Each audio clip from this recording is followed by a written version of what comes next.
Buy my novel, Escape from the Village, from major booksellers online. Go to escapevillage.com. Subscribe to my Substack. Go to fountainheadforum.substack.com. Thank you. Welcome to the Party Pal. This is Fountainhead Forum 171. I have Topher Field, who is a documentary filmmaker based in Australia. He did a great document called Battleground Melbourne, which is about the fight against coronavirus nonsense there. And he's looks like he's going to be making some other documentaries too. Is that Bad Laws you got behind you, Topher? It's actually my book. It's Good People Break Bad Laws. My first book. And I've got another book coming out later this year as well. So I'm hoping I don't have to make any more documentaries. I'll be honest with you, Chris. That Battleground Melbourne nearly killed me. It was a very, very difficult documentary to make because of what I'd lived through and having to then relive it. So I'm hoping that my days of documentary making are done, and I'm focusing on authoring and writing books now. Okay, so I always like to start out. How did you get into all this? How did you become a liberty activist? Yeah.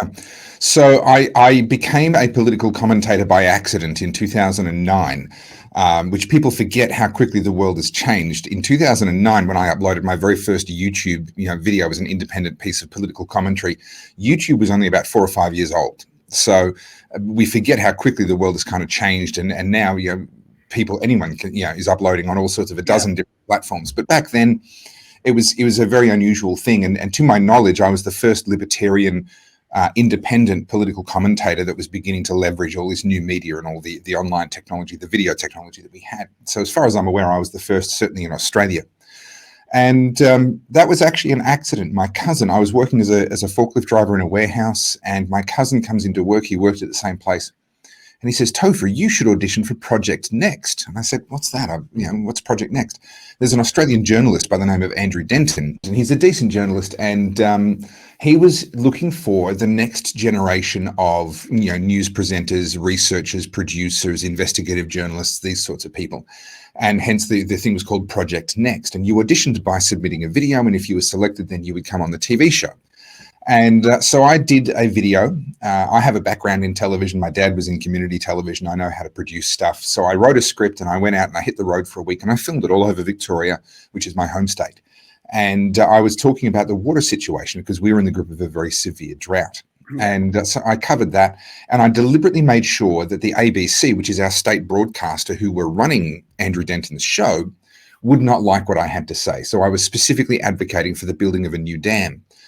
Which is not, it's not in line with their kind of green lefty environmental values. Our state broadcaster is what you would expect it to be. And so I submitted that as my application, and unsurprisingly never heard back. I never got a phone call, which didn't surprise me in the slightest. And then I sort of said, well, I've got this video now. What do I do with it? So I started a brand new YouTube channel, which was quite a novelty back then. Not a lot of people had YouTube. Certainly YouTube was only 10 minutes, right? It was limited to, I think it was 12 at the time. Yeah. And so I started a brand new channel, 0 subscribers, and I put this video on there and it just began to get watched, and soon it had been watched by 100 people. And I couldn't understand why even 100 people had watched it. And then it was 400 people. And then all of a sudden it was 30,000 people. And I couldn't wrap my head around what in the world was going on. And people had sort of found it and started to share it. And I began to get contacted by people that wanted me to make more videos, and they were telling me about different issues and different problems in different parts of my home state of Victoria. And I'm like, I'm a forklift driver, for crying out loud. Like, what do you want me to do? I didn't even really understand what it was that I'd actually sort of put my finger on by accident. And then eventually someone came to me with a story and said, hey, would you look at this? And I did, and it was pretty compelling. And I said to her, she brought me an enormous amount of information on this other topic, again related to water. And I said, look, I'm going to go out there and try and prove you wrong. You've given me all this information. I'm going to try and invalidate it and show that you're not right about this. And if I fail, if I can't prove that you're wrong, then I'll make you a video. And I shouldn't have said that because I couldn't prove that she was wrong. And so I had to make her a video. And that was really, my second video is what I consider to be the moment when sort of Topher as a political commentator was really born, because that was the moment where I went and made a video for the purpose of trying to change things. That's amazing. Yeah. Water's a big issue in Australia, isn't it? Australia is the driest inhabited continent on Earth, obviously, excluding Antarctica, which is, there's plenty of precipitation, but it just comes in the form of snow. So we definitely got challenges when it comes to water, but the truth is there is actually an abundance of water. Australia is the size of the continental United States. And if you ignore Alaska, sorry, the contiguous United States. And we range from tropical in the north, relatively close to the equator, through to temperate in the south. We don't really go into we don't have a Canada in Australia. There's no equivalent of that kind of winter in Australia. And so what we've got is enormous amounts of rain in some parts of the country, and in the tropical areas, it's very reliable rain. The problem is that it all runs straight out to sea because of the way the landfall is. It just gets sent off the edge of the continent. None of it is sent towards the middle. And so what we've got then is a situation where there's parts of Australia that have way too much water and very reliable rainfall, and there's parts of Australia that are incredibly dry and very unreliable rainfall. And what we need to do is do a better job of managing the rain that we get. We do get floods. Australia is known as the land of droughts and flooding rains, and what we need to be doing is increasing our ability to capture the floods when they happen and then use that water over the following years until there's another big rain event or another big flood or something like that. So it's not that we don't have water, it's that we don't really do what we need to do with the water that we have. Yeah. So that became that. So then, you've written some books and you've made some short films. And was Battleground Melbourne your first documentary? It was my first feature-length documentary. So it's an hour and 40 minutes. It's a feature-length film. It's won 14 awards. It was awarded the best documentary at the Berlin Indie Film Festival. I was awarded best first-time director at the same festival. We won best libertarian ideals at the Anthem Film Festival in the United States. I won best film at the Melbourne Underground Film Festival here in Australia and a bunch of others. So it was very successful as a project, but in my opinion has not been seen by anywhere near enough people because there are lessons that we learned on the sort of the front lines, so to speak, of the pushback against all the COVID madness in Victoria. There are lessons that we learned that I think are pretty universal, and they need to be learned by Canadians, by Brazilians, if you look at what's happening there right now, certainly by Americans, if you look at what many of your state governors are trying to do. Forget what happens at the federal level. You've got some real wannabe petty tyrants at a state level in America. And there's a lot that we had to learn the hard way in Melbourne, Australia, that I really want you guys to learn from us so that you can get it right or at least do better than what we did. Yeah. I mean, in the end, we came through okay, but it came at a very high cost. And if you guys can learn from us, then I think that's going to be a much better outcome for you guys. Yeah. So can you give us a timeline of what happened, from January 2020 till? Yeah, sure. Yeah. I mean, Australia and some of the key villains. I know Dan Andrews was the premier of Victoria. This wasn't really coming from the feds. It was more coming from the States, but yeah. We had issues at every level, but most of what we endured here in Victoria, the worst certainly came from our state, what we call a premier, what you would call a governor. So we had the same thing as the US in the sense that by late 2019, there were rumors of this virus. And then through January and February, the fear porn really began to ramp up. You remember those videos early on? Yes. Showing people in China just like passing out on the street and falling on their faces. And the media reporting around that was that they were dropping dead, that these people were just instantly that 1 minute they're alive and the next minute they're dead, which is of course nonsense. There is no respiratory virus in the world that can do that. You're talking about a brain aneurysm or a bullet to the head. That's what'll cause someone to drop dead like that. So it was nonsense from the beginning, but that was the fear porn that was coming out. And then it was in early March that we endured our first lockdown in Victoria. Now, the narrative was the same worldwide. 2 weeks to slow the spread, 2 weeks so that we can get our healthcare system ready so that it can deal with this influx of cases that we're going to have. And I wasn't too happy about the idea of that. I felt that was a human rights violation already. But I kept my mouth shut for the first couple of weeks because there was at least a certain logic to that. 2 weeks of lockdowns, as much as I think it was wrong, wasn't likely to destroy, the economy too much. It wasn't likely to destroy too many people's lives. And using that time to prepare the healthcare system, bring people back from annual leave, get some temporary beds and, do these sorts of things, there was a logic there. And I kept my mouth shut for those 2 weeks. But the moment they then extended the lockdown for an additional week into a third week, that's when I went, no. This is not happening. This is where you can't do this to millions of people's lives and play with them like this. So I released a video. It was around about the 30th or 31st of March 2020, in which I used data from Israel, from Sweden, and from Italy, because we had some good data. Particularly the Swedish data was fantastic. It was age stratified and also stratified by comorbidities. So you could see exactly who was at risk from this coronavirus. And we could see very, very clearly, if you were 70 plus and already sick, well, yes, this is a very serious virus and you don't want to catch it. If you're under about 50 and not sick, your risk of dying very quickly reduced down to the level of being hit by lightning. So the idea of having a blanket statewide lockdown, everybody stay in your homes, was a clearly disproportionate response. So I released a video about that. So I was advocating for a strategy where people like myself, and honestly, I would have if I could, if there was a place that I could go and get a mouth swab of COVID-19, go and isolate for 14 days, and then come out and not have to do any other restrictions or social distancing or masking or missing out on friends and, missing work, etc., then I would have happily done that. And I was genuine. I was volunteering for that if there was such a program. But of course there wasn't, and they had no intention of creating one. So that video went viral a little bit. And because of that video, someone reached out to me and asked me if I would speak at the very first anti-lockdown protest. This was sort of the first formal organized protest. And this was illegal, by the way, because the lockdowns for us were that we were locked in our houses 23 hours a day.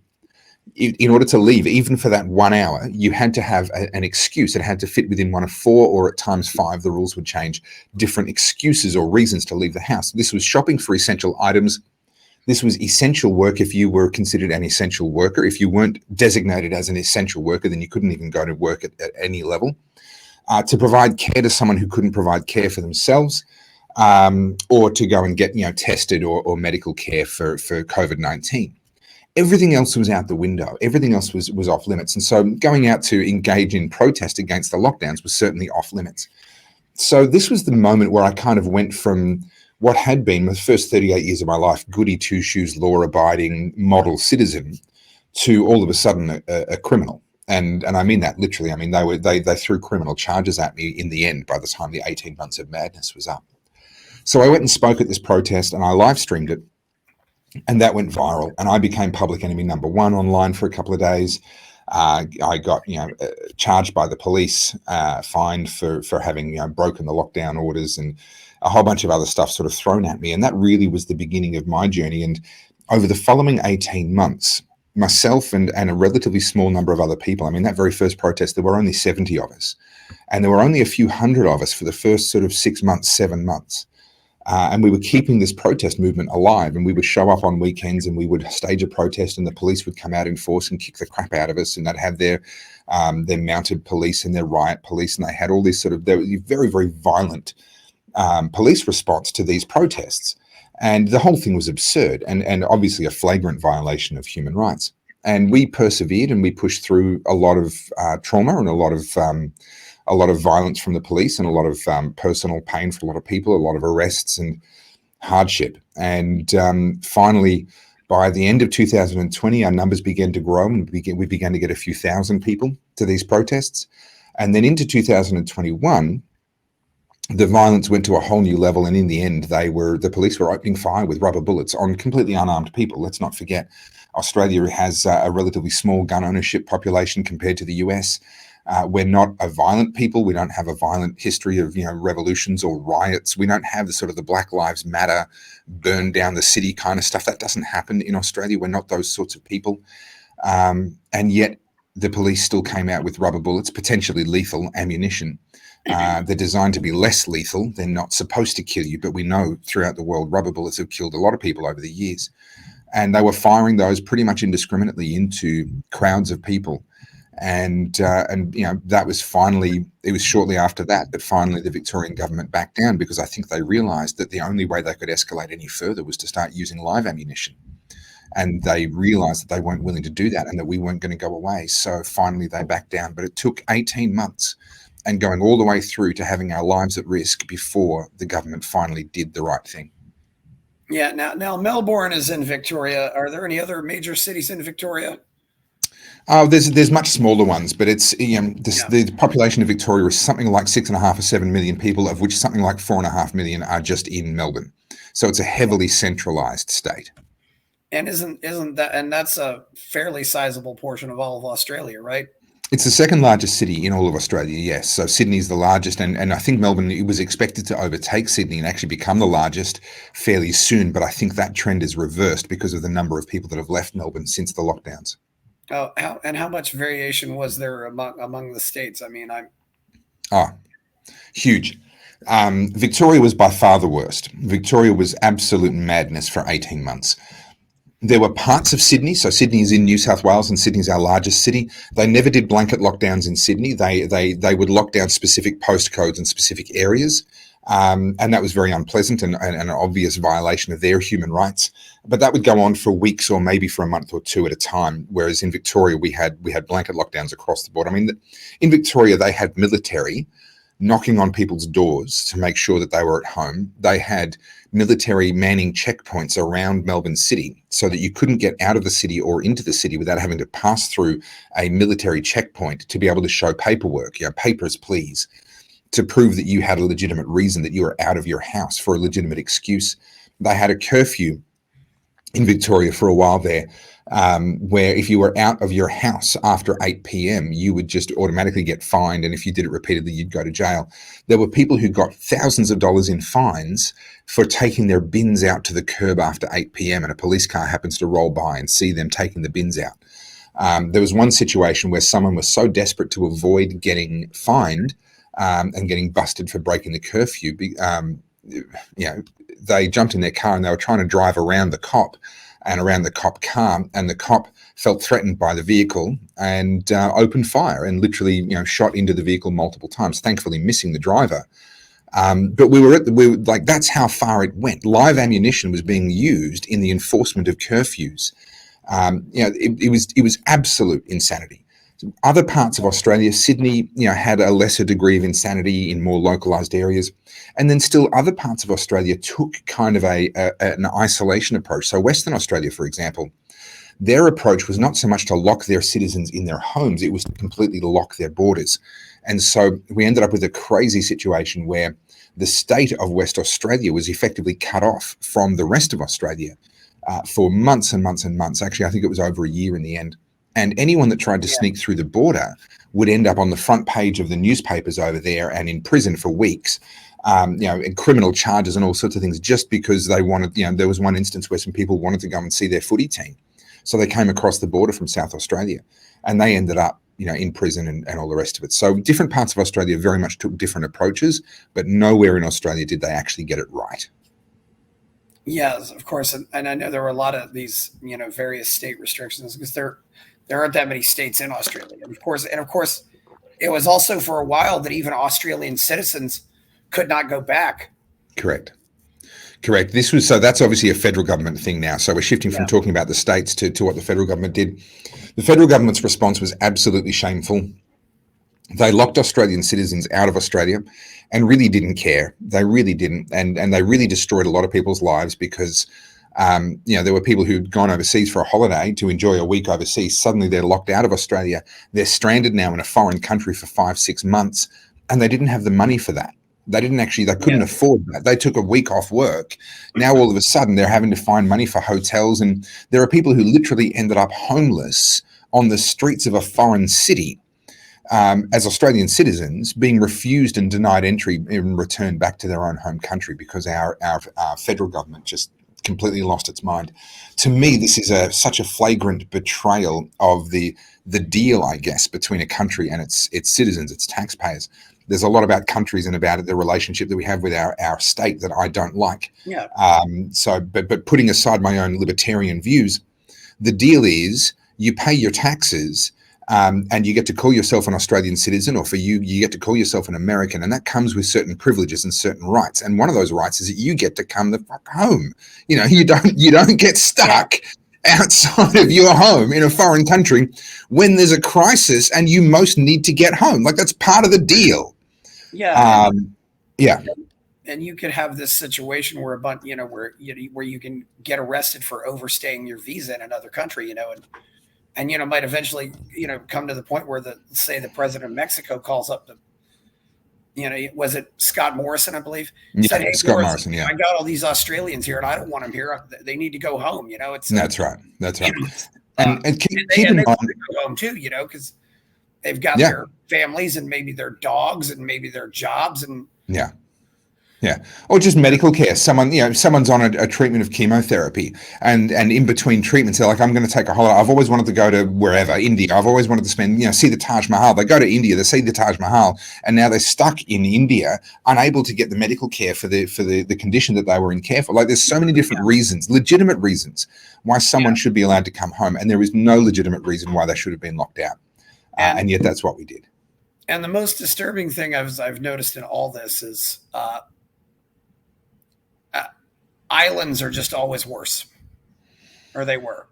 The state of the Hawaii in America was worse. New Zealand was horrible. The Philippines, somebody got shot in the Philippines.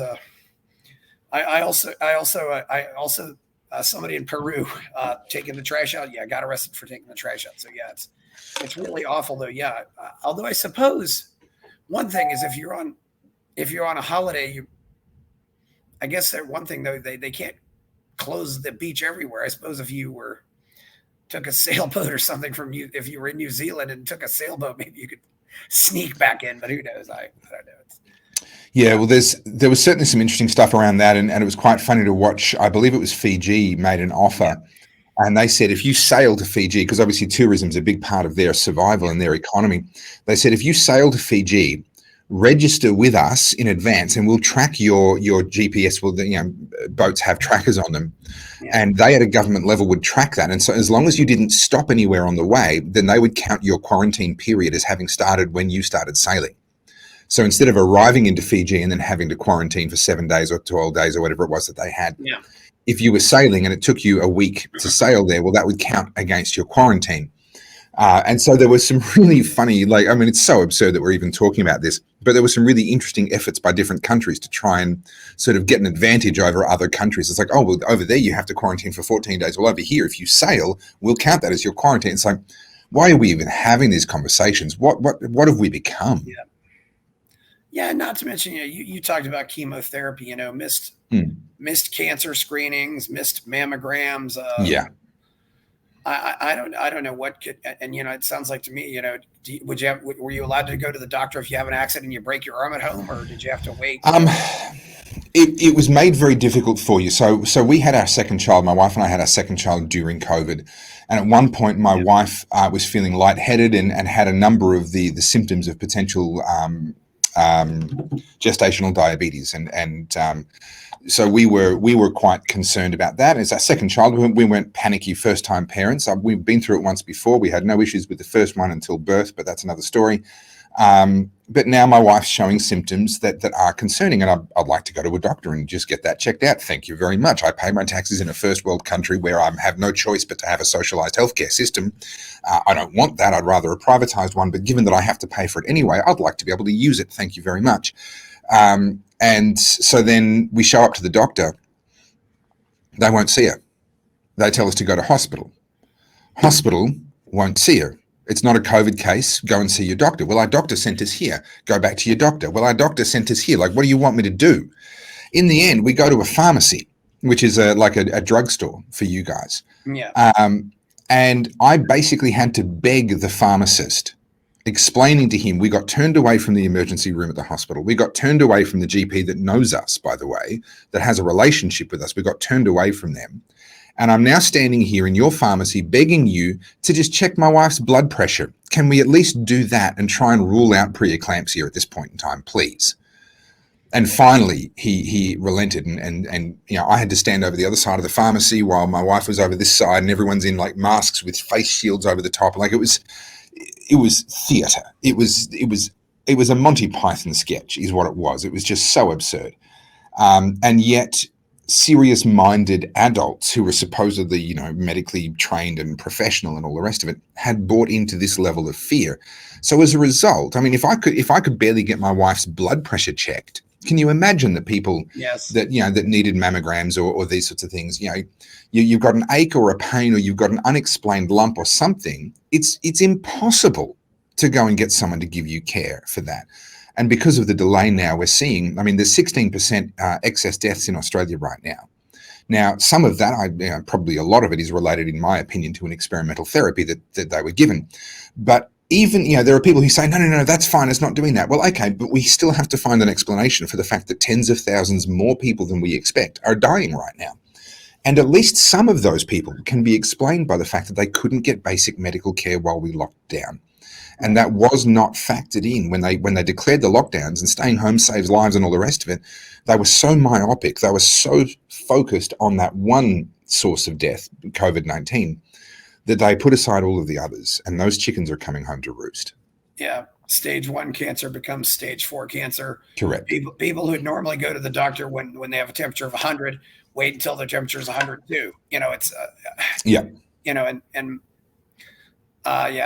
it was completely awful. So yeah, and then you had the vaccine mandates, I believe. And it sounds like too, though, most of the time the real villain was Dan Andrews and not Scott Morrison. Or maybe they were both equally. They were both evil in very different ways. Scott Morrison could have put an end to the vaccine mandates, and he loved to hide behind this lie that, I'm not doing the vaccine mandates. That's a state thing. The federal government can't mandate vaccines, which is true. It actually can't in our constitution. But Scott Morrison had also made it very, very clear to the premiers and to the public that he wanted the vaccines to be, quote, as mandatory as possible. So he's like, I can't mandate these, but I want them to be as mandatory as possible. And so there were heaps of things that you couldn't do if you weren't vaccinated. That the federal government wouldn't allow you into all kinds of different buildings and to use all kinds of different services if you couldn't show proof of vaccination. So he segregated society on the basis of vaccine status, and he completely failed. So what the federal government could have done in Australia under our federalized system, which is quite different to the American one, under our federalized system, the federal government could have stopped all of the mandates. They could have passed a piece of legislation that says vaccine mandates are not allowed in this country, and the states would have had to have abided by that.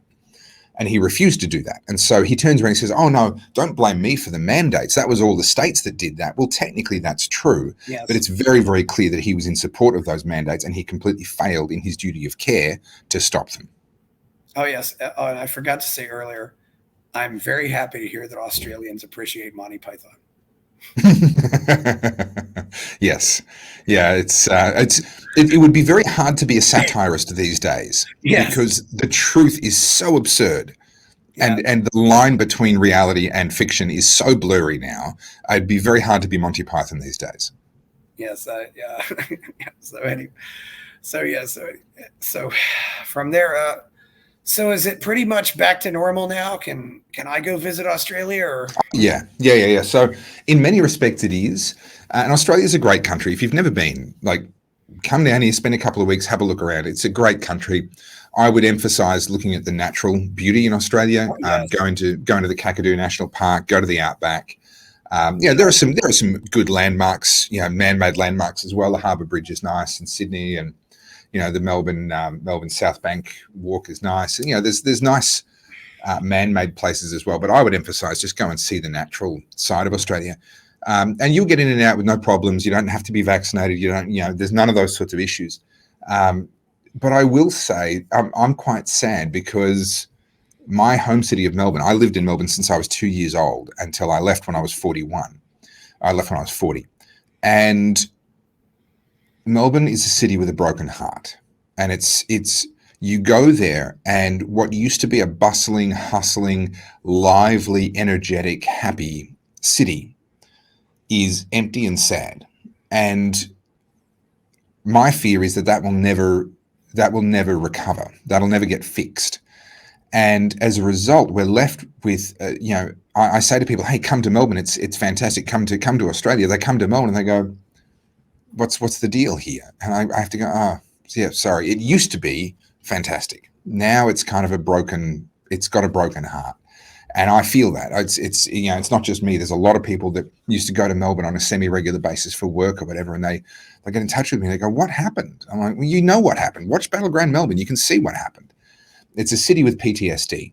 And so I would say come to Australia, but don't come for the cities. Come for the natural beauty. Come for the exploration of the natural environment, because that's amazing. But don't come for the cities. I've also heard about the Kimberley. That's a place to go. Yeah, which is in the Northwest. But yeah, in the Northwest, very remote. It's challenging to get to, but well worth it. Incredible place. Yeah. And honestly, that's where you go now. Don't Sydney, Melbourne, whatever. Yeah, spend a day or two in each, but no more than that. Don't go spending all your time in the cities. Get out back. It's still, I'm willing to bet that there are more land area in Australia that doesn't have cell phone coverage. Would that be fair to say or not? Yeah. So it was quite funny to me. I was in America in 2014, 15, 16, somewhere there. And I drove from San Antonio to Dallas, Fort Worth, and we stayed overnight in Waco. And we were driving along, and in Australia, you're in a city, you start driving towards another city, and within half an hour, 45 minutes of leaving the middle of one city, you're in the middle of nowhere. There's just paddocks and cows, and sometimes you lose cell phone reception, although it depends on which part of the country you're in. On the East Coast, the coverage is pretty good, but it's still patchy in places.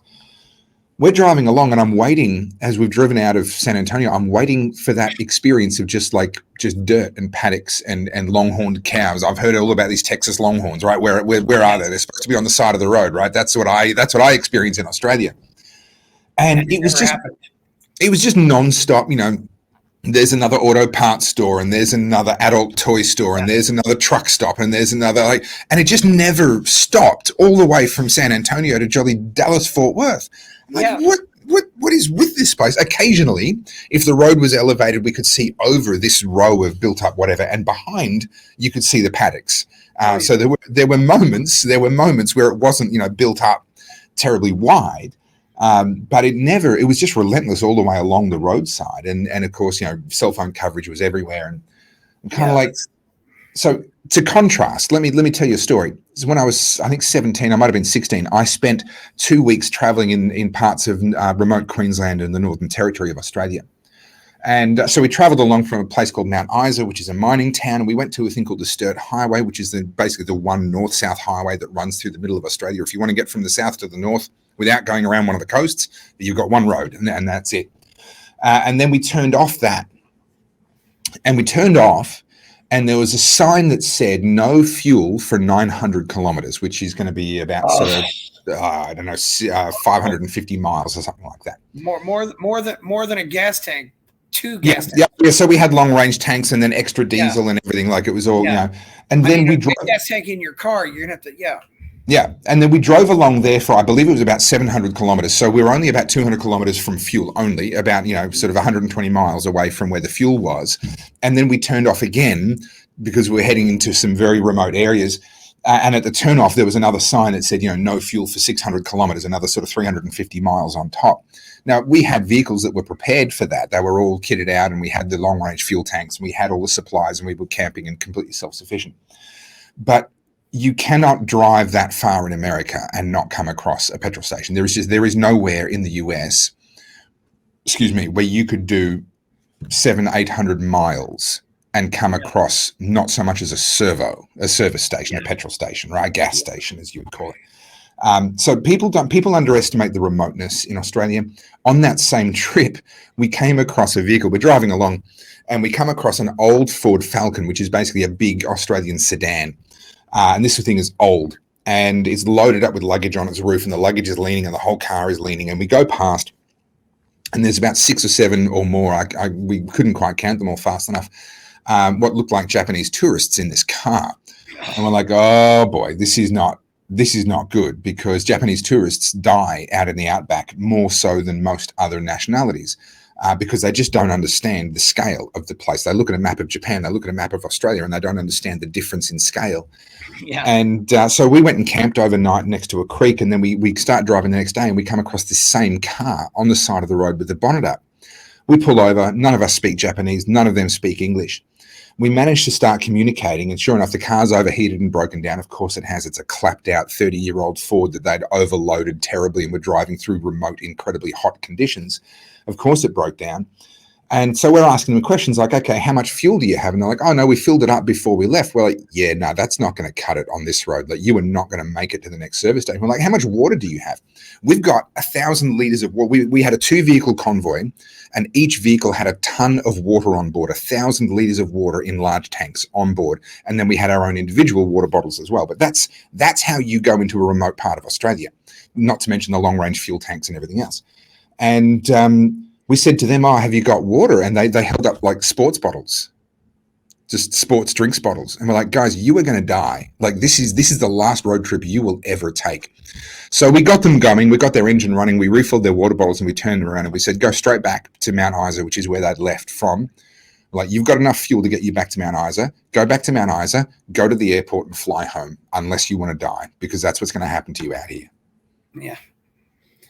Some people just like to have adventure. Yeah, you go from what is a very densely populated country to a very sparsely populated country. Yeah. We have we have less than the population of California in the size of the entire continental United States. Yeah. Right. And people just don't understand. There are places like that in Alaska, but that's it. I mean, Alaska's the one place you'd get remoteness like what we have. Nothing like that in the 48. I mean, there's some places where you might go. Oh yeah, Wyoming, North Dakota, that sort of stuff. Maybe 100 kilometers, but that's about it. Yeah. Yeah. No, places you definitely want to check. Okay, am I filled up yet? Yeah, that's about it. So what else have you done besides your Battleground Melbourne? You've done some other interesting things. You got Good People Break Bad Laws, I think you said, and the book. So from 2009 till 2020, when COVID came along, I dealt with a lot of different topics. So my main thread that has sort of unified all of my work has been water and water mismanagement. It's a big issue here in Australia. Our governments are idiots, and they're doing very dumb things with what water we have, what little water we have. So I've been talking about that quite a lot. But I've also been talking about freedom of speech. There was an attempt by a former Prime Minister, Julia Gillard, to introduce a thing that she called the News Media Council. And this was basically the Ministry of Truth, the 1984 Winston Smith Ministry of Truth, where the government was going to appoint a board of people who could decide what we were and were not allowed to say. And so I joined the pushback against that. I did videos on that and raised a lot of awareness around that. And then they scrapped that. They shelved that idea. They did the same thing. The same Prime Minister tried to bring in a carbon tax, tried to call it not a carbon tax, tried to call it an emissions trading scheme, but it was a carbon tax just a carbon tax with extra steps is all it was. And so again, I joined the pushback on that, made videos and raised a lot of awareness, and we won that fight as well. And the carbon tax was scrapped. So, I've been involved in a number of fights over the years. I've raised a lot of awareness around lifestyle regulation, red tape and over-regulation issues, and taxation. The fact that more than half of an Australian, if you're earning a median Australian full-time salary, more than half of your salary goes on the cost of government through either direct taxation or indirect taxation, or fees and licensing and these sorts of things that drive up your cost of living. More than half of what we make here in Australia disappears on the cost of government. It's actually quite a lot more now. It's gotten worse in the last 10 years since I made that video. So I've covered a lot of those sorts of topics, and always from a libertarian, pro-freedom, less government, let people live, let people keep their own money kind of a perspective. But then when COVID came along, obviously that really changed the direction of everything. I expected to see a form of tyranny, in my own country at some point in my life. That's not a surprise to me. I didn't expect it to happen so soon. I thought it was still probably 10 years away on the back of an economic collapse or something like that. That's what I was anticipating. And then all of a sudden there it was right in front of me, and it all happened much faster than I expected. And it really changed the direction of where I was going. And now with the books, and I do a lot of keynote speeches at conferences and that sort of thing. It's really changed the direction of my life, to be honest. I'm now pursuing helping other people learn the lessons that we learned, so that they can do better when their test comes. Because, the fact is, this is not an Australian problem. This is a global problem, and COVID wasn't the only time this is going to happen. There are people in positions of power that have observed what happened with COVID and said, oh, that's a good idea. We could use lockdowns for climate change, and we could use lockdowns for all sorts of different things. And so everywhere in the world is going to get tested, and we are all going to have to figure out how to stand up effectively. And that's why I want people to learn from our experiences. That's the scariest thing about all this. It was a place where the entire world went crazy. Yeah, is it? Does Australia did Australia do this on their own, or does Australia pretty much follow whatever Britain and America do? It's an interesting one. So, shameless plug. In my book, Good People Break Bad Laws, there's a chapter that I titled, where is it? Let me find the contents here. I titled Perverse Incentives and the Do Something Reflex. And the perverse incentive of politics is that if they say, I'm going to do something about X, it doesn't matter what it is, then they can't lose. It doesn't matter whether they do the right thing, doesn't matter whether X was really a problem or not. The fact of doing something makes them automatically a winner as far as the politics are concerned. And you think about it like this. If X, let's say X is the media beat up around coronavirus, all right, and I say the media beat up as opposed to the virus itself, because the media blew it out of proportion into this massive thing, far worse than what it actually was. So you're a politician, the media are beating up this story.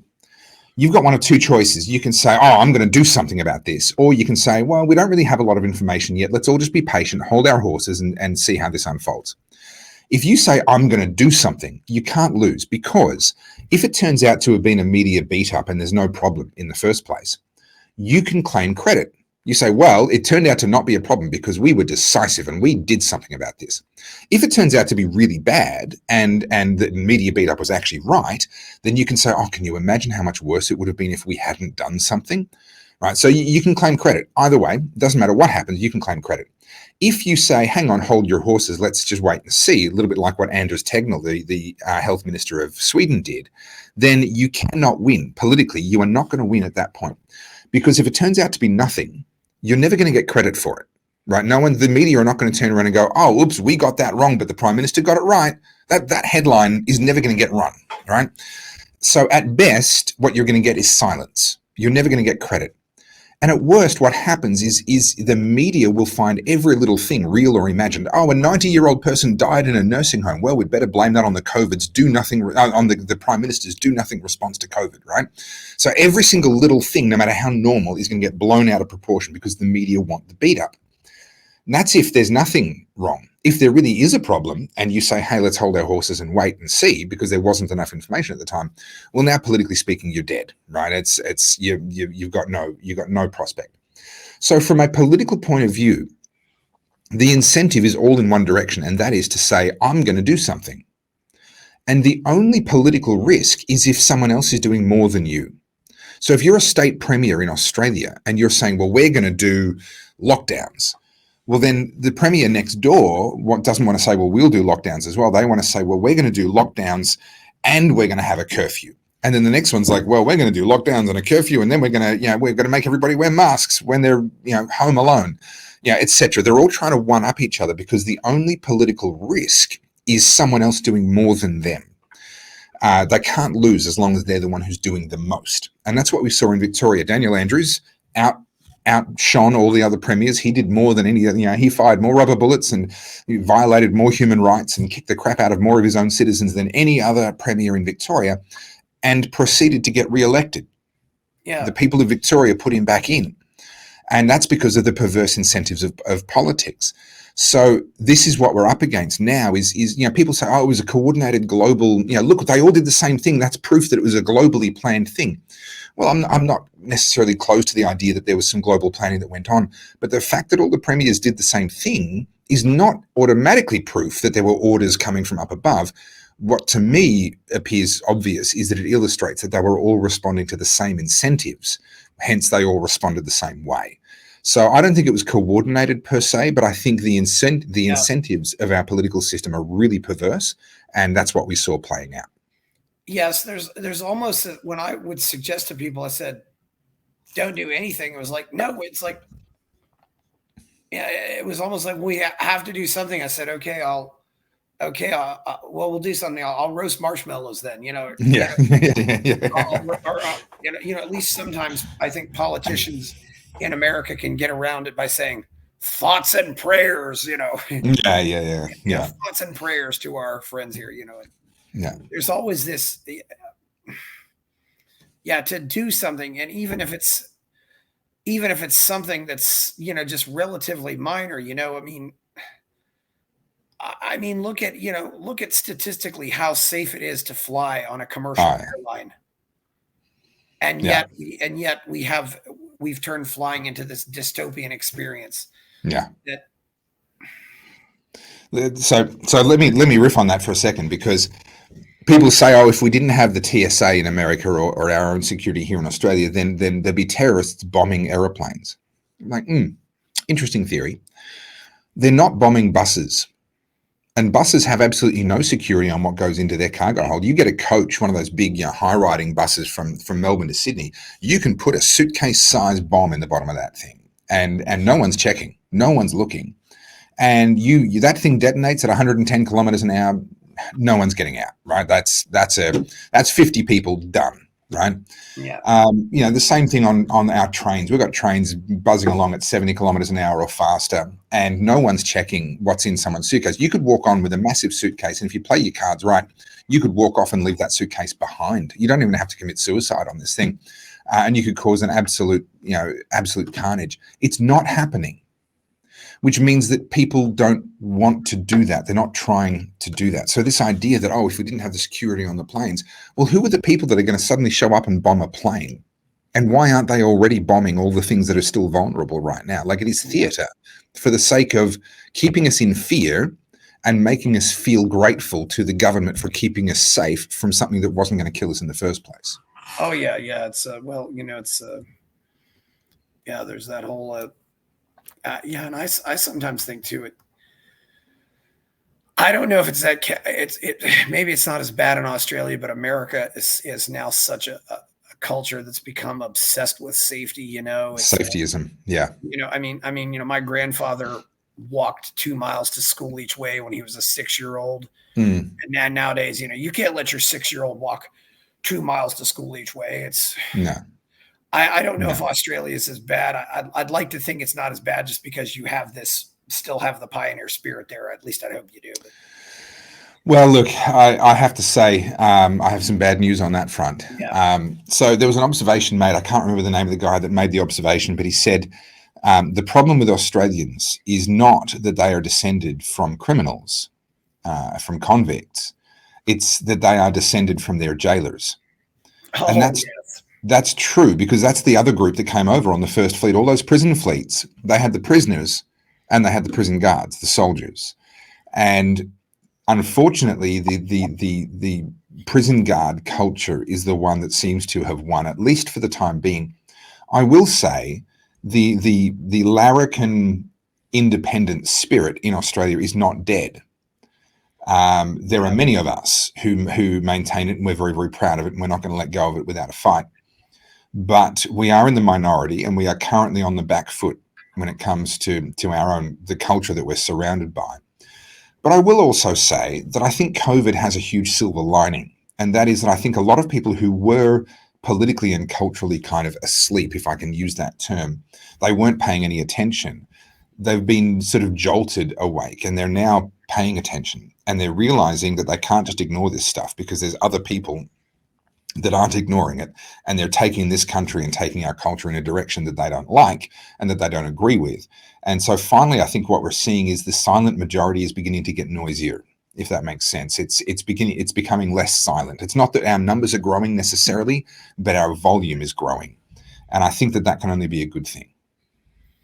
I hope so. I just hope it goes in positive directions. I mean, if you also, went down the path now of, boys wanting, we got to let the boys into the girls' bathrooms and stuff like that, or the girls in the boys' bathrooms, or is it? Yeah.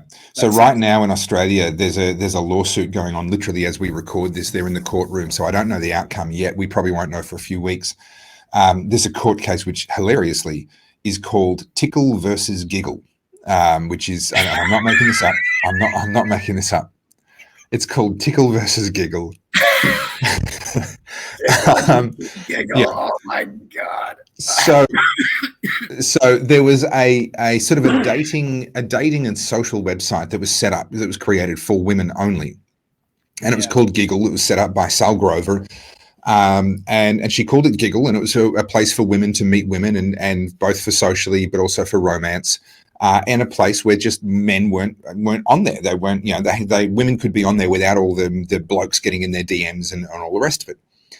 So then a transgender, what do they call themselves, drag queen called Roxy Tickle decided that he wanted to join, and then. Sorry, I saw that dropped out there.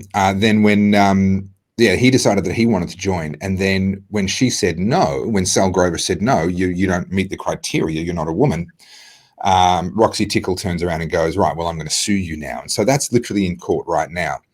And it is absolutely madness to think that the future of women's rights in this country and the protection of women's spaces in this country hangs in the balance on the outcome of a court case of Tickle versus Giggle. This is a surreal timeline that we're in right now.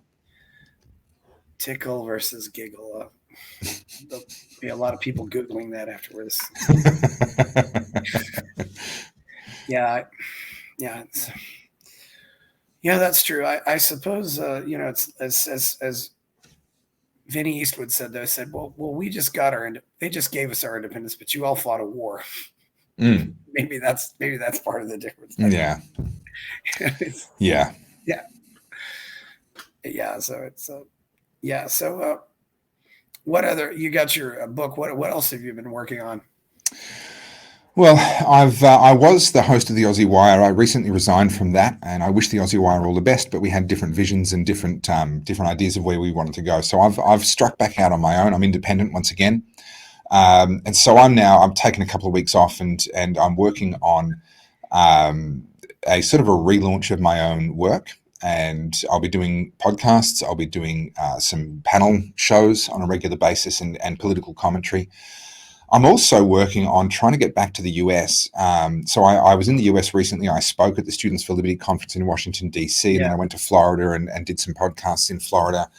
And I really want to get back to the US. And what I'd like to do, and hey, if anyone's watching and you've got contacts, I'd like to tour cinemas in the US and show Battleground Melbourne on the cinema screen, and then do a director's Q&A afterwards, and actually just be face to face with people. Say, hey, here's the story of what happened in my home city, and then be available for questions and Q&A and all the rest immediately afterwards, because we've got to get Americans to be thinking about what this means. What does it mean that the government is going to lock you down for the climate? Okay, it's just accept, maybe not in your state, but certainly in parts of America and in so many local municipalities and cities around America, they are going to implement some form of 15-minute city. They are going to implement some form of climate-related carbon emissions reduction lockdown. They may not call it a lockdown. It might be more subtle in its form, but have a look at what's happened in the UK with London and the ultra-low emission zones, with Oxford and their 15-minute cities trial. There are cities in the US right now that are working on exactly these same programs, and they're quite public about it. This isn't a hidden conspiracy theory. They're very public. They're very proud of it. So this is coming to you. And we, each and every one of us, need to ask ourselves what that means for us individually and how we are going to respond. And I'll put it to you this way. I assume that you and I would be agreed, and probably all of your viewers would be agreed, that government should be limited, right? That the government should not have the power to do anything it wants, anytime it wants, to anyone it wants, in any way it wants, right? There are limits to the government's power. We're agreed on that. Different people have different ideas of where those limits lie, but we agree that there are limits. Yeah. Okay. If we look historically at what has effectively limited the power of government throughout history, we've tried everything. The human race has tried everything. We've tried constitutions, we've tried republics, we've had monarchies, we've tried separation of powers, we've tried bills of rights, we've tried all sorts of different things to limit the power of government. Well, I put it to you that every single one of those things either has failed or is failing right now.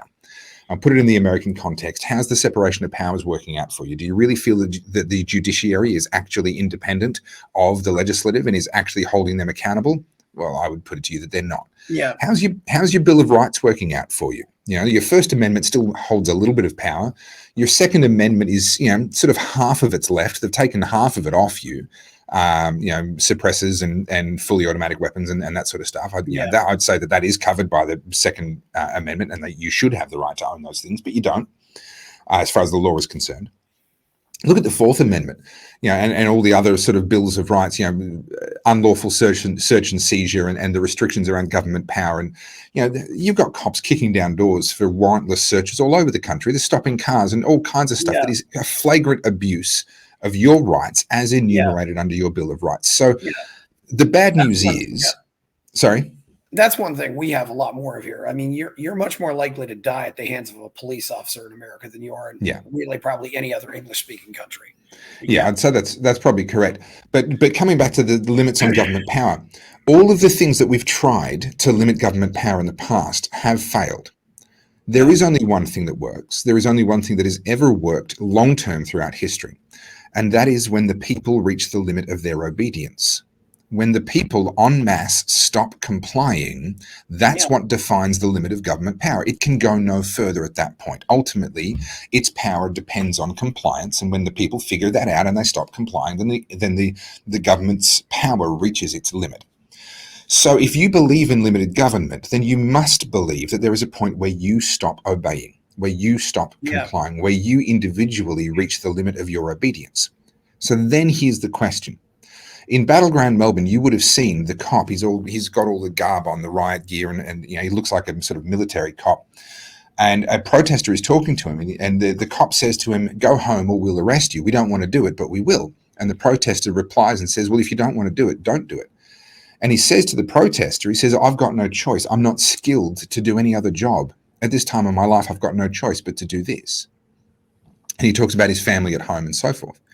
Now, what's fascinating about that exchange is that for that police officer, his responsibility to his family is the leverage that the government has used. They've weaponized his family against him to get his compliance with tyranny. So he's enforcing a tyranny, and he's saying to this protester, "My conscience knows that I'm the bad guy here. I don't want to do this stuff. I don't want to be here, but I feel like I've got no choice because otherwise I can't provide for my kids." That's what he's saying in that exchange.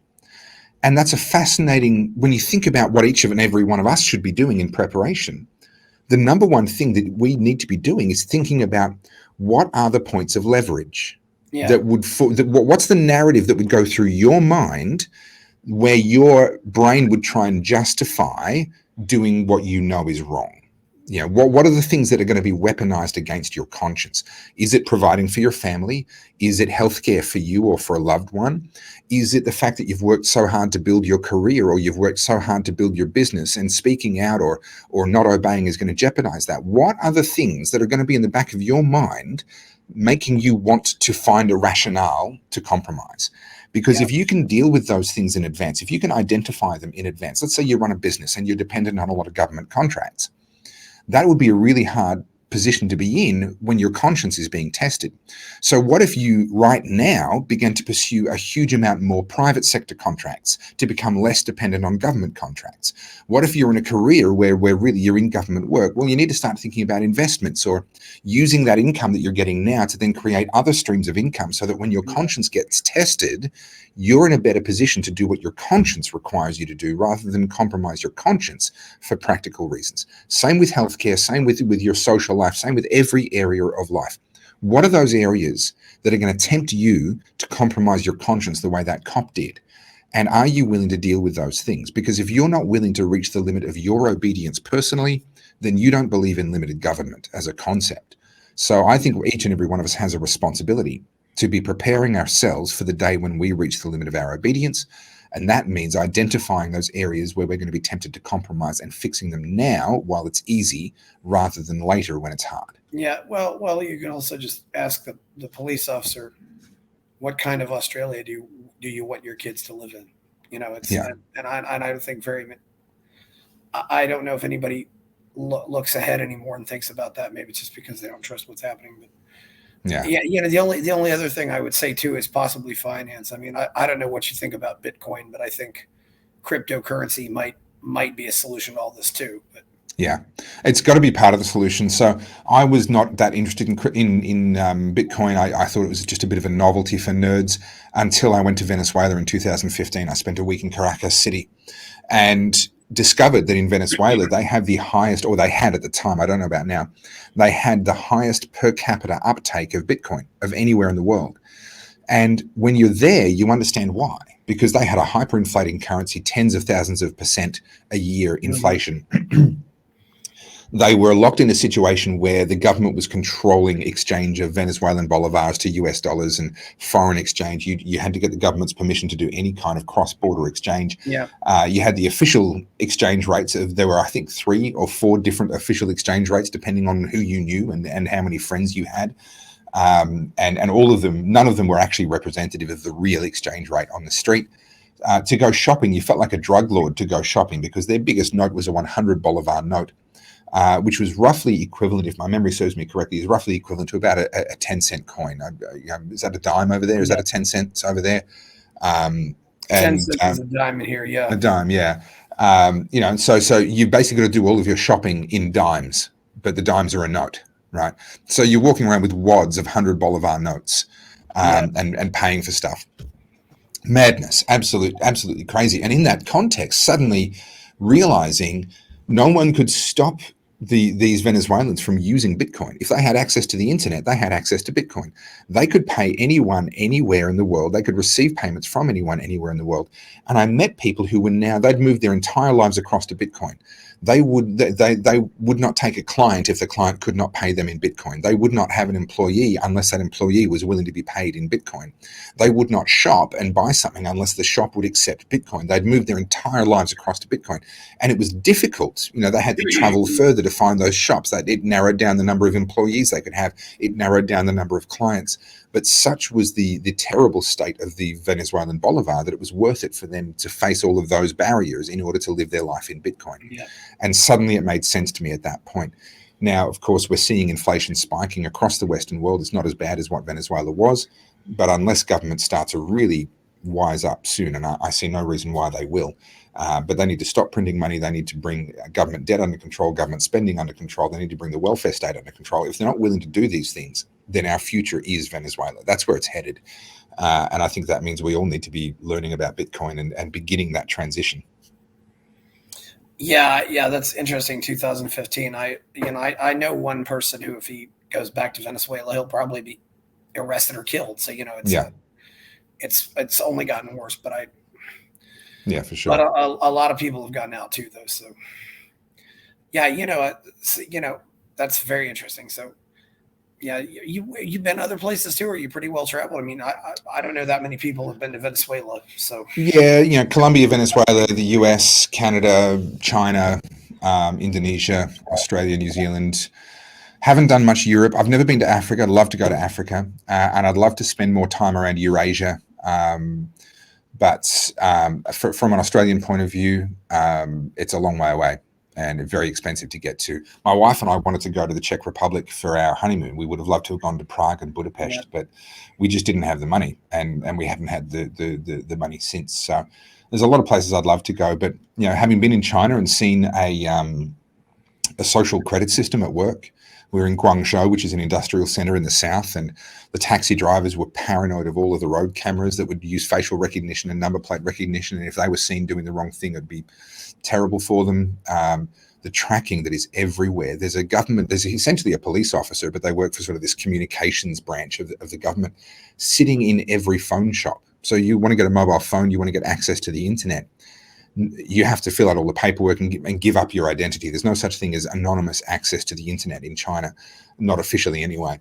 And if you wanted to, not only do you have to fill out the paperwork, but even if the shop owner wanted to help you to get anonymous access to the internet, they couldn't, because there's a police officer effectively whose entire job is to sit in that shop and make sure that absolutely every person that gets access to the phone network or to the internet hands over their identity and that they're an approved person to be allowed to get access to the internet.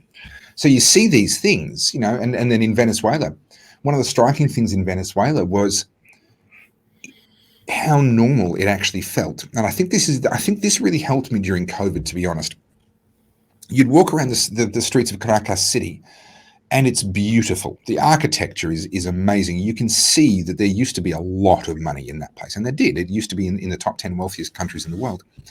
And you'd walk around and you could really deceive yourself into believing that you were in this beautiful, prosperous place if you just kind of kept your eyes up on the architecture. Yes, okay, the paint is peeling and things aren't necessarily well repaired, but you could really kind of, the sun's shining and the birds are chirping, and you could believe that you're in this beautiful, prosperous place. And then you lower your gaze down and you see all the signs of Hugo Chavez and Nicolas Maduro. And you see the line of people waiting to get into a grocery store, so that they can get into a grocery store and buy butter or buy bread or buy basics. And you realize that tyranny doesn't look like it does in a movie. It's not jackboots on the streets and people being executed on street corners. That's not what it looks like. And so that really helped me when tyranny came to my hometown of Victoria in Melbourne, Australia.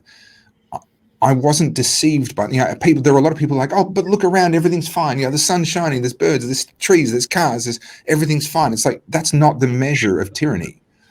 Tyrants, and just because there's a tyrant doesn't mean that cars stop driving or houses implode. It's a different thing, and it looks different to that. And so my time in Venezuela really helped me to kind of, I guess, be able to see with a different set of eyes and understand at a deeper level what freedom actually looks like and what tyranny actually looks like. Yeah, that's it. It probably doesn't look like it is in the movies. I can imagine that was it hard getting in and out of there? Or? In Venezuela? Yeah. No, it was fine because we're Australians, not Americans. We went to a government rally in the centre of Caracas, right in front of their court buildings and so forth. And there's thousands of people, and they're basically being bribed by the Maduro government to come along. The Maduro government's giving away T-shirts and food and things like that, things that are very hard to get in Venezuela. And so people show up because they're hungry and they can't afford to buy clothing, and so they show up and they get given this stuff. So we were walking around in there, and we had a handler. We had someone, a local, who understood the lie of the land very well, and he went everywhere with us and kept us safe while we were there. He's not a supporter of Maduro at all, but he understood the politics and how to kind of help us. And so we went around everywhere just saying, oh, we're from Australia. And he sort of taught us how to say it so that Venezuelans would understand, so that no one would assume that we were American, because if they thought we were American, well, that was going to be a problem. Yeah. And we watched, and I'm talking to these Venezuelans, and our handler is translating for me. And these Venezuelans are saying, oh, I'm so grateful to Nicolas Maduro. It's amazing that the government is here with T-shirts for me, because I can't afford a T-shirt on my own. And can you imagine if the government wasn't giving me a T-shirt, I wouldn't have a T-shirt. I'm like, yeah. Yes. Your mind explodes, but you can't say anything. I didn't want to get lynched, so I wasn't going to tell them that the government was the reason why they couldn't afford a T-shirt in the first place. Yeah. But you watch that level of indoctrination, and again, it kind of did help me. It prepared me a little bit for what I then saw amongst my neighbours and my own city and my own family in some cases during COVID in Victoria, and just watching these people be completely indoctrinated into, oh, I'm so grateful to the government for the $700 they gave me this week so I don't have to go to work, because otherwise I'd be broke. I'm like, yeah, but your government is the reason you couldn't go to work. Like, your government is the reason you would have been broke, and you can't see that. So it's my travel has definitely helped me.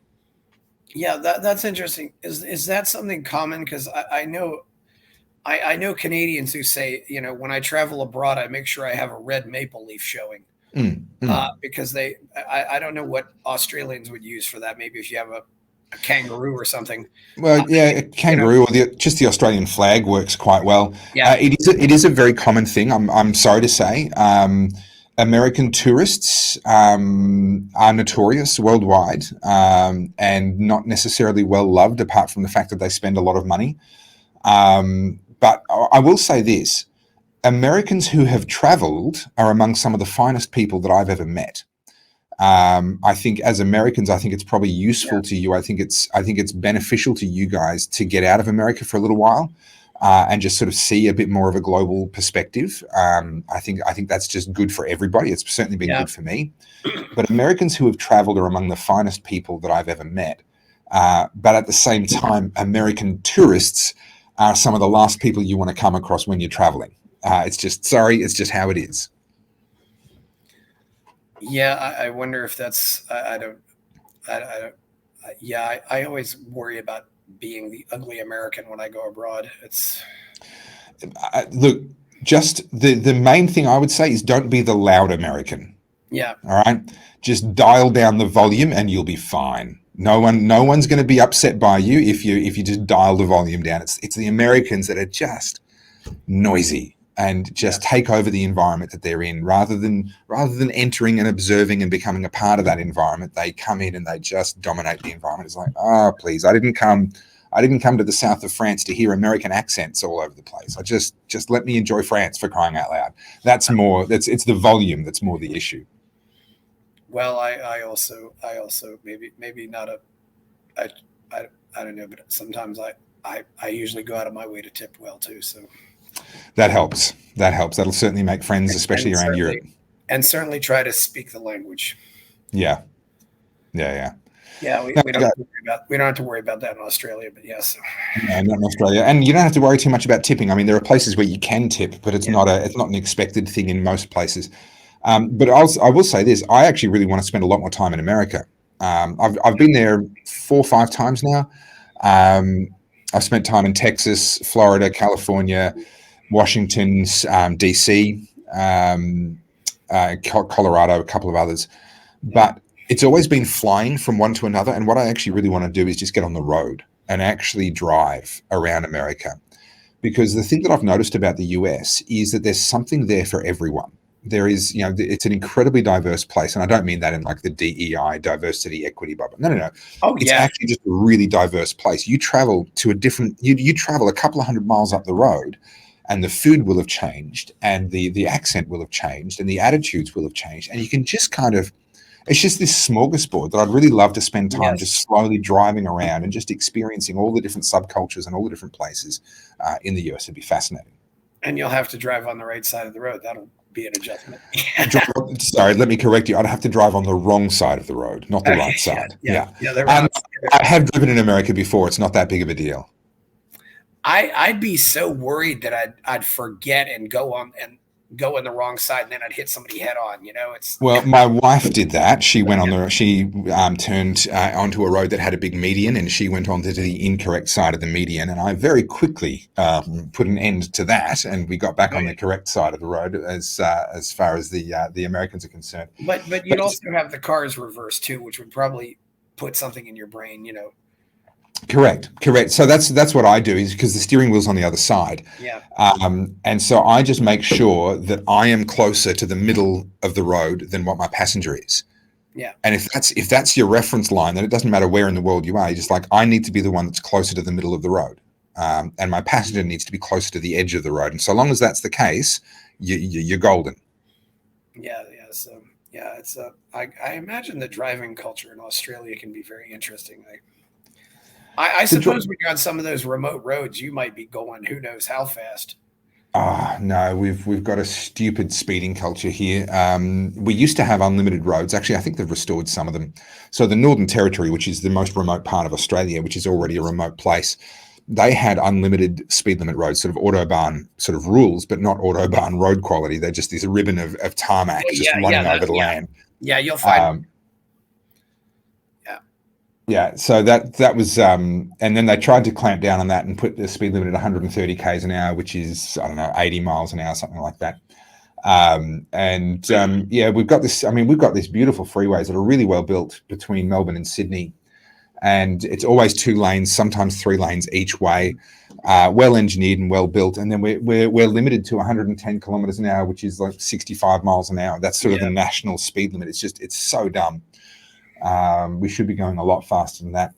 But out in the outback, you don't tend to see people going super fast, partly because the range on your fuel is a critical thing out there. So if you start going faster, you're not going to make it to the petrol station.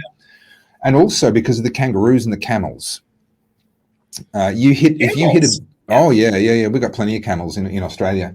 They're feral at the moment. They're needing to go out and hunt them and cull the population. Oh, wow. We've got bison, not that they were native, but they've been sort of released over time. So we've got wild sort of bovine We've got wild camels, wild horses in other parts, not so much in the deserts, but we've got wild horses in some of the highland mountainous areas, plenty of deer, plenty of kangaroo. But the real killer, the unseen killer, is the wombat. You familiar with wombats? I'm not really familiar with wombats. Australia has such an interesting wildlife culture. I mean, yeah, it's pretty different. So New Zealand. Yeah, New Zealand again. Yeah, and New Zealand's natural scenery is incredible. If you want to see mountains, go to the South Island of New Zealand. It's just phenomenal. So a wombat is basically an earth-digging, underground living creature that's basically just a massive lump of flesh. They're a very compact, thick, heavy animal. Very, very powerful muscles for sort of digging into the ground, and they can actually run in a straight line relatively quickly. And the problem with them is, so for deer and for camels and for these sorts of things, kangaroos, you can have big bull bars on your car, and you can survive an impact pretty well. For a wombat, one, you probably won't see them, and because they're just a lump on the road, it's like you've just suddenly hit a rock on the ground. Yeah. And the number of vehicles that get flipped by them, because it just sort of hits. If you're in a high-riding four-wheel drive, your wheel's going to hit it and just flip the whole thing. Yeah. If you're not in a high-riding four-wheel drive, you'll hit it and it'll just rip the front suspension and just tear out the front corner of your car. They're a real problem. Yeah, also in America, wild boars can be a problem just for the same thing. Yeah. You're much more likely. You're not going to flip your car with a deer or a lot of these animals. Something like that gets low. You can definitely flip, and that's it's a problem. It's a problem in Australia for sure.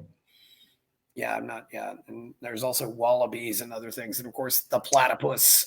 Yes. Oh, we've got some very confusing animals. Have you ever seen a quokka? No, I'm not. I'm not doing what a quokka is. Okay. So everyone watching, open up a new browser window and Google quokka. It's Quuokka. No, Quuokka, quokka. These are the cutest little animals that you will ever see in your life. They are the most adorable things. They've got this smile on their face. They look like Pixar has kind of anthropomorphized them, made them look sort of more human and super happy. But they're real. They're absolutely real. They live on an island called Rottnest Island, which is just off the west coast of West Australia. You can just go. You can day trip there from Perth. Yeah. The problem with them is, as adorable as they look, they eat their own poop, and that just really, I just find really, really incongruous. This is the most adorable looking animal that you've ever seen in your life, and you go to Rottnest Island and you see these adorable things running around with their big smiles on their faces, and then they run over to their poop and eat it, and you're like, you're less cute now. You're not as cute as you used to be. Oh my goodness! Yeah. Is there any situation? What's the situation with the indigenous down there? Are they pretty much live in the outback, or is it? Look, it's a real mix. So an enormous number of Indigenous Australians live in the city, and you wouldn't necessarily know the difference between them and all the other immigrants and settlers and so forth. So Australia is a genuinely hugely diverse country, similar to the US, but probably more diverse in the sense that we've got an enormous number of Europeans as well as an enormous number of Asians. And increasingly more recently, quite a lot of Africans have been coming over as well. But at the end of World War II, we had a thing called the 1 pound POM, which was not just a British scheme, but it was we had different schemes with Greece, with Italy, with the UK and other parts of Europe, where they would just be able to get on a boat and arrive here, and they were just welcomed in and sort of not given citizenship straight away, but they could come on in, they could get jobs, they could start businesses, they could start a new life here, and then they were on a pathway to citizenship.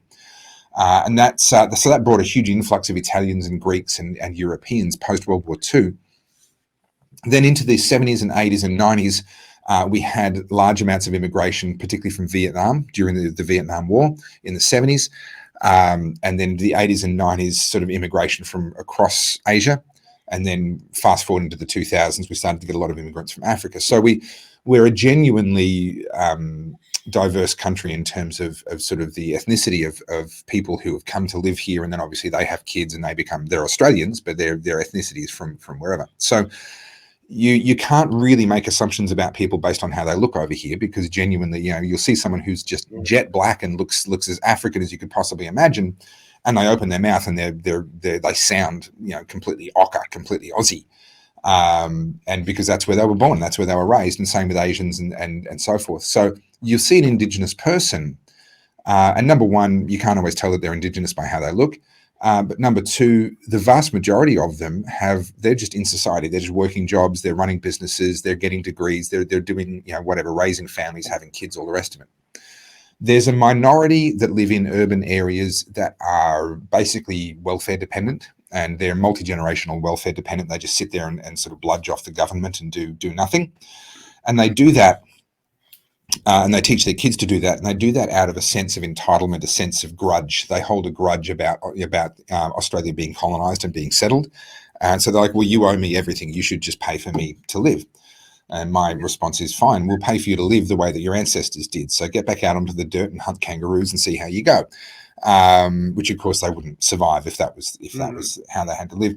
But then you do have the remote communities, and I ran a conference only a couple of weeks ago here in Australia, and we had a number of Indigenous Australian politicians and campaigners who were a part of the conference, and we were talking about this challenge of remote community and remote living. And take a place like Alice Springs, which is the town closest to the centre of Australia. It's quite close to Ayers Rock or Uluru, and they've got massive amounts of violence on the street right now. They've got incredible problems with just gangs of young Indigenous Australians, violent crime, just beating people up in broad daylight, carjackings. And, excuse me, the problem is one of fatherlessness. There's a culture of fatherlessness now in those remote communities where dads, even if they're present, they're not actually being dad. They're not raising their kids. Yeah. But also, there is no future for these people in those places. And these young people pick up on that, and they end up with a sense of hopelessness, a sense of despair, because they look around and they go, "Well, I'm never going to get a job here. I can't start a business and run a business. There's no future for me here." And so they just end up living in sort of this hedonistic pursuit of fun and pleasure in the immediate. And that's where we end up with these just bored kids running around beating the crap out of each other and beating the crap out of other people. So we've got a really big problem that we need to address, and it needs to be faced, but it's politically unpopular to face it. Very politically sensitive to call it out and say, "Hey, we've got a problem with violent crime from Indigenous youths." It's like, "Oh no, you can't say that." Well, no, we need to say that. We have to acknowledge that we've got a massive problem here, and that actually a large part of the problem has come from the fact that we are funding with taxpayer dollars. We are funding these remote communities that have no future. There is no work there. There is no future there. Why are we paying? Why are the taxpayers paying to keep people in a dead end? And they know they're in a dead end, and they see that, and they lose hope, and they despair, and there's mental health crises, and there's violence crises, and domestic violence, and alcohol consumption, and drug abuse, and all of that stuff. It's like, well, yeah, of course there is. We're paying people just a mediocre, menial amount of money to continue to live in a place where there is no hope and there is no future. Of course we end up in this situation. Yeah. Well, so we've really done it to ourselves. Well, are they also subsidizing fatherlessness? Because fatherlessness is really a problem in every race and ethnicity. Oh yeah, or at least it creates a lot of problems in what it creates a lot of problems wherever it is. Yeah, well, they're certainly subsidising single mothers through the family court system, the way that's structured at the moment. Not in every single case, but in the overwhelming majority of cases, the court tends to just reflexively side with the mother, and there's a lot of dads that commit suicide after family breakups because they lose everything. They lose their access to their kids. They haven't just lost their marriage; they've lost access to their kids. They've lost all of the money and everything. The houses or whatever else wealth that they may have built. It's not just splitting it in half. It's often far worse than that. So yeah, every day there's a number of single fathers that commit suicide in Australia because they have their whole lives taken off them. And so there is an incentive there for women, unfortunately, to potentially be more open to the idea of leaving their husband than what might be the case if the family court system was actually fair. Yeah. But having said that, we have a culture that rewards selfishness. We have a culture that says, follow your heart, be you. No one else can be you. Only you can be you. And these sorts of ideas that I think were well-intentioned, but ultimately lead people to making terrible, terrible choices. Most of what we achieve in life and most of what we can stand on and be proud of in life comes out of some level of sacrifice, some level of deferred reward. We work now and face unpleasant things now so that we can have something later. And whether that's, we tolerate, kids and nappies and sleepless nights so that we can actually have kids that we're proud of and a legacy that we leave behind when we die. Like there's an element of sacrifice now for the reward later. And our culture rewards get what you can now. And that leads people into these sorts of dead ends where there's no future for them. And they're just spending all of their time pursuing that next hit of pleasure in the immediate. And we see that in fatherlessness and promiscuity and so forth. We see it in so many different cultural aspects. And it's a very, very deeply ingrained thing and a very hard thing to change. Yeah, and of course, you have those kids because maybe someday you'll need them to be there for you. It's sure. That's the thing. When you get old, that's it. Is there a lot of suicide in Australia? I never. I don't think it's bad compared to the US. The US, you guys tend to be in the Western world. You're certainly number one for firearms homicide, but that's obviously just a function of the fact that firearms are available. Firearms suicide. That's just a function of the fact that firearms are available. I mean, over here, a lot of people, if they're going to kill themselves, they'll drive themselves into a tree or something. They'll jump off a bridge. It's not that the lack of firearms availability stops them. It's just that they find a different method. Overdoses. Overdoses and that sort of thing. But no, look, it's not. I mean, it's a problem. It's a tragedy every time it happens. But comparing the numbers, I don't believe it's a huge problem. In comparison to the rate of American suicide or that sort of thing. I don't know either, because I think there's also a lot of cases where it's not suicide, but it's kind of a suicide. You hear overdoses and stuff like that. America's really got a problem. American life expectancy peaked in 2014. It's been going down. Yeah. That's the worst thing. I don't know. And I really wonder, I talk about a lot here. I think there's going to be a crisis of, unmarried men. And I don't know what's going to happen with that, but that could really change things too. Well, but again, let's come back to what I was talking about before, where America has so many subcultures. Yeah. There's something there for everyone. I mean, I'm looking at a lot of American younger people actually getting really fired up and passionate about settling down, getting married, having a family, having lots of kids, being productive. And there's an interesting thing that happens. Every culture breeds its own counterculture. And the sexual revolution of the 60s was bred out of the social conservatism of the post-war era in the 50s, the late 40s and 50s. And then that then led to the late 60s and into the 70s, sexual revolution, flower power, all the rest, free love, blah, blah, blah. Well, that's a dead end. But they won the culture war. So that's become the dominant culture now. And now that's become absurd. I mean, we're at the point now where we don't even know what a woman is anymore. Forget feminism and fighting for women's rights. We can't even decide what a woman is now. And there's a lot of younger people that are looking at that going, this is nuts. And because that's the dominant culture, it's now breeding a counterculture against it, a pushback against it. Now, that's not a universal thing. It's not everyone. But there is a significant minority of young Americans that they can see the madness. They can see that it's a dead end, and they're beginning to make other choices.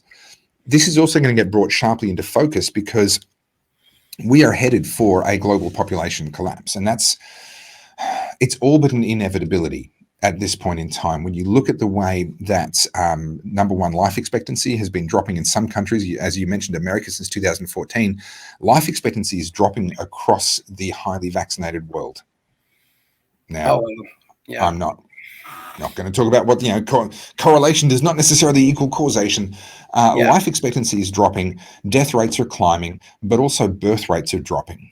And this is not necessarily because people are choosing not to have kids. There's a lot more people unable to have kids or finding that they can't bring children to term and they're not able to give birth to a living child. And this is obviously heartbreaking at an individual level, and my heart goes out to them, but it's incredibly dangerous at a civilizational level where we're potentially heading into an era, and I would almost not say potentially, we're heading into an era for the first time in any time of history that we have a record for, with the exception of the Black Plague, where the population is going to be declining, and actually declining quite rapidly. If you project the numbers and have a look at what's happening to birth rates, especially, the population of Earth could halve in only 2 generations, perhaps more. And we don't know how much longer that's going to continue. Is that a short-term trend that's going to turn around and people are going to start having more kids again? Or is there something fundamentally wrong now and potentially contributed to with these mRNA jabs, etc., where actually we're in almost like a Children of Men scenario, you know, the movie where people just stop being able to have kids? Like, is that what we're headed for? It's too early to say at this point in time. But it's certainly the next couple of generations of human existence are going to be very, very interesting, and population collapse. It's going to be one of the most dominant issues of the next 200 years. That could be. It's going to be very interesting to see what happens. Anyway, well, this has been a great talk. You got anything else to say before we go? No, look, just anyone watching, if you haven't seen Battleground Melbourne, the documentary, you can watch it for free. It's at battlegroundmelbourne.com. And if you want a copy of my book or any of my shirts or merch or any of that sort of stuff, just go to goodpeoplebreakbadlaws.com. And you can get .com. Yes. .com. Yeah, you can get my stuff there. So, well, it's been great having you on here. It's maybe I'll finally make it down to Australia sometime. Well, if you do, look me up. Yeah, I'll. I'd probably go to maybe. If I'd go to Australia, maybe I'd try going to East Asia at the same time, or go to Australia, New Zealand. Yeah. Look, New Zealand, Australia, Bali. If you want to do Philippines or Thailand or these sorts of places, it's just do a big trip, head up to Japan and come home. Just do a big circle, do a big loop. I've flown around the world once already, so that's But in Australia, New Zealand, there's some of the longest flights in the world to go to Australia, New Zealand. Trust me, I know. Yeah. I have to take those flights every time I leave. Like if you go from Australia to London, or go to Australia to New York, or yeah. You can imagine. Yeah. So okay, well, it's please like the video, subscribe to the channel, go buy my novel Escape from the Village, check out my Substack occasionally. Thank you, Topher Field. I'm Chris Baker, and we're out. Yeah.